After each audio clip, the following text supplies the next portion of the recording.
आखिर किस योद्धा ने चलाए थे भगवान श्री कृष्ण के ऊपर 12 घातक तीर? क्या हुआ जब महाभारत के युद्ध के बीच में भगवान कृष्ण हो गए लहूलुहान?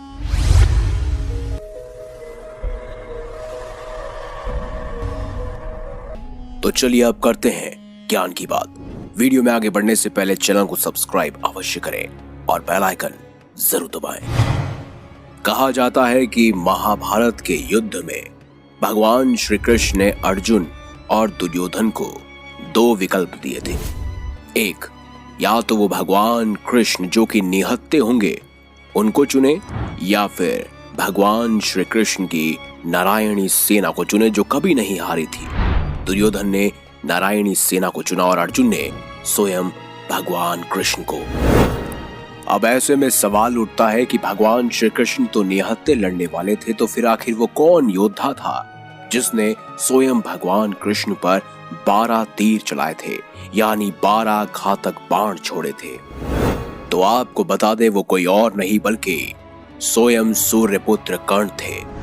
तो अब चलिए जानते हैं आखिर उस समय हुआ क्या था जो कर्ण को 12 तीर भगवान कृष्ण पर छोड़ने पड़े। ये बात थी युद्ध के 17वें दिन की, जब कर्ण और अर्जुन आमने सामने थे। दोनों के बीच भयंकर युद्ध हो रहा था। दोनों योद्धा एक दूसरे पर कई सारी असीम शक्तियों का प्रयोग कर रहे थे, कई सारे घातक बाण चला रहे थे। कर्ण की रणनीति यही थी कि वो अर्जुन को खत्म करना चाहते थे और अर्जुन ये चाहते थे कि वह कर्ण का खात्मा कर दे, क्योंकि दोनों में बचपन से ही प्रतिस्पर्धा थी। दोनों ही एक दूसरे को सर्वश्रेष्ठ धनुधर मानते थे। फिर वो समय भी नजदीक आ गया जब कर्ण ने अर्जुन को हराने के लिए सर्प बाण चलाने का निर्णय लिया। इस बाण को कर्ण ने कई वर्षों से अर्जुन पर प्रहार करने के लिए रखा हुआ था। वास्तव में यह बाण पाताल लोक में अश्वसेन नाम का एक नाग था जो अर्जुन का परम शत्रु था, और उसकी शत्रुता का मुख्य कारण था खांडव वन में अर्जुन ने उसके पूरे घर को उजाड़ दिया था और सर्प जो रह रहे थे खांडव वन में उनको वहां से हटा दिया था। अश्वसेन तभी से अर्जुन को मारने के लिए मौके की तलाश में था। कई सारे धार्मिक सीरियल्स में महाभारत के आपने देखा होगा कि वो कहते हैं कि उन्हें तक्षक नाग मानना चाहता था। महाभारत के विभिन्न ग्रंथों में उन्हें अलग अलग नाम से दर्शाया गया है। कोई अश्वसेन कहता है तो कोई तक्षक नाग। और मुख्य युद्ध के तौर पर अश्वसेन ने पहले ही कर्ण के बाण को चुन लिया था, क्योंकि वो जानते थे कि सिर्फ और सिर्फ कर्ण ही अर्जुन को मार सकते हैं। वो मौके की तलाश में थे।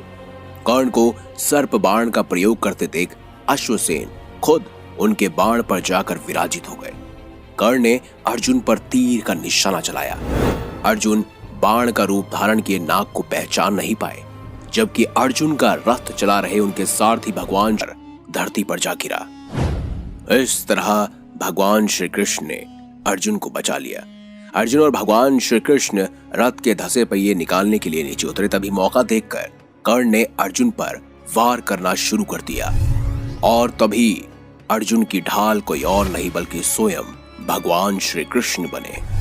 उसी समय मौके पर 12 तीर यानी 12 घातक बाण जाकर श्री कृष्ण के शरीर में धस गए। पूरी सृष्टि के रचयिता भगवान विष्णु के अवतार स्वयं भगवान श्री कृष्ण ने उन बाणों के घाव को सह लिया। तब भगवान ने अर्जुन को अश्वसेन के टुकड़े टुकड़े कर दिए, और इस तरह भगवान श्री कृष्ण ने स्वयं पीड़ा सहते हुए परम प्रिय अर्जुन को बचा लिया। सिर्फ इसी वजह से कर्ण के 12 तीर स्वयं भगवान कृष्ण ने खाए थे। अगर आपको ये महत्वपूर्ण जानकारी अच्छी लगी है तो वीडियो लाइक करें, हमारे चैनल को सब्सक्राइब करें